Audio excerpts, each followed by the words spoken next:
What's going on YouTube? This is Rybo back at the fake bench today with another cut or carry pen review. Today I'm taking it back to basics and doing a review of the Classic Pilot G2. Probably should switch it this way, Classic Pilot G2. This is one of my all-time favorite pens and one that I've used for probably 20 years. So love this pen and figured, didn't have a review on it, so might as well. Let's do quick size comparisons with some of my nicer pens. This is the Tactile Turn Bolt in titanium. I think it's the full size, but I get mixed up on these because there's like 3 different sizes. This is the Machine Era Classic, which I will not leave on camera because it just rolls around. This is just your classic Bic pen, which I actually love this pen as well. And then this is one that I used to write with a lot. This is the Zebra G301. That's another pen that's also pretty good.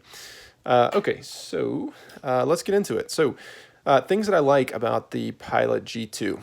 A lot of things. I really like this pen. First of all, the grip here, say what you will about nicer pens, but a nice rubber grip like this is really fantastic. And I'm intimately familiar with these and how they're made because all through school growing up, I would just take these apart and put them back together because I didn't really pay attention in class that much. It's another story. Yeah, the grip's very nice. You got this ribbing here, just very comfortable. Secondly, it's super lightweight. I mean, this pen, hand scale, I don't have the real scales in front of me, but hand scale says this pen is super lightweight, disappears in the pocket. Very comfortable to write with because it's so lightweight, and that grip is just fantastic. One of my favorite things about the pen is the clip. Many of you probably use this pen a lot, and it's a fantastic clip. I mean, for all that we go on and on about pocket knives and pens and that kind of thing, and getting the clip right, this just does it just perfectly. Good spring tension, fits in anything, holds well. I mean, just classic and excellent. Other things, really the thing that sells the G2 for me is the ink. I love the weight of this ink. I love how it writes. I love just kind of a gel ink, and that's probably my favorite thing about the G2. And then the other thing is the fact that it can so easily be refilled. I mean, that is one of the things I loved about it growing up. But reusability, that kind of thing is really nice to be able to switch out cartridges. I mean, the other thing that's nice is that this pen comes in lots of great color combinations.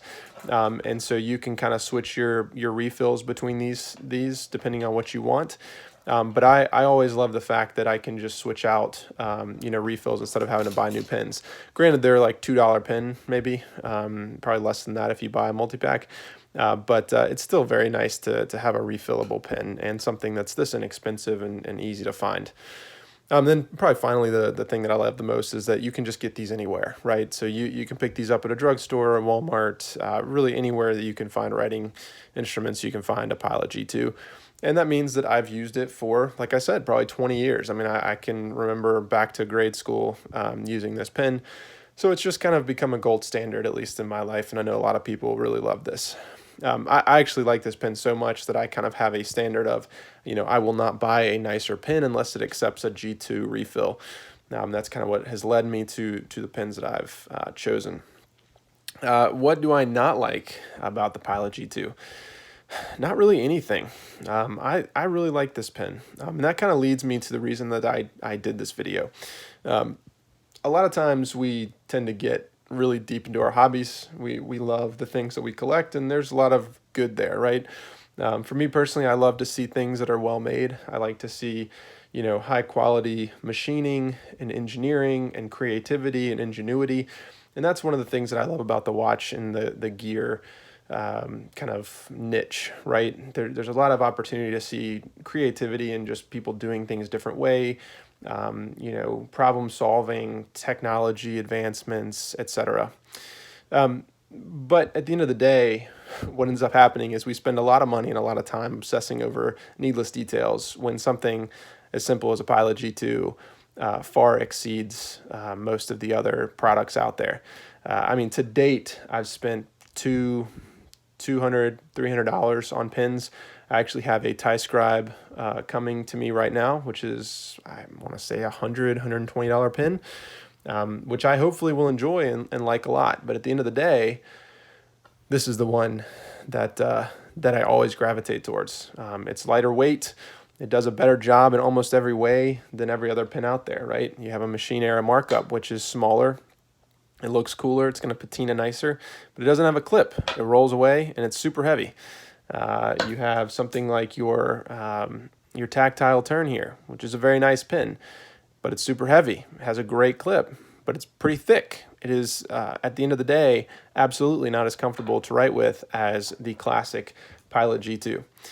So cut or carry for me, obviously this is a carry. I've done it for many years, will continue to. So my encouragement to you this video is just accept your snobbery in this hobby. Be humbled occasionally by how a simple tool like this is actually, far exceeds expectations and is probably a lot more practical for you than you think. I think you can apply the same logic to Aussate steel and to a $30 Casio watch. But that does not take away the enjoyment of the hobby, and I will keep burning money on needless gear because that's what I do. Thanks for watching, and I'll see you next time.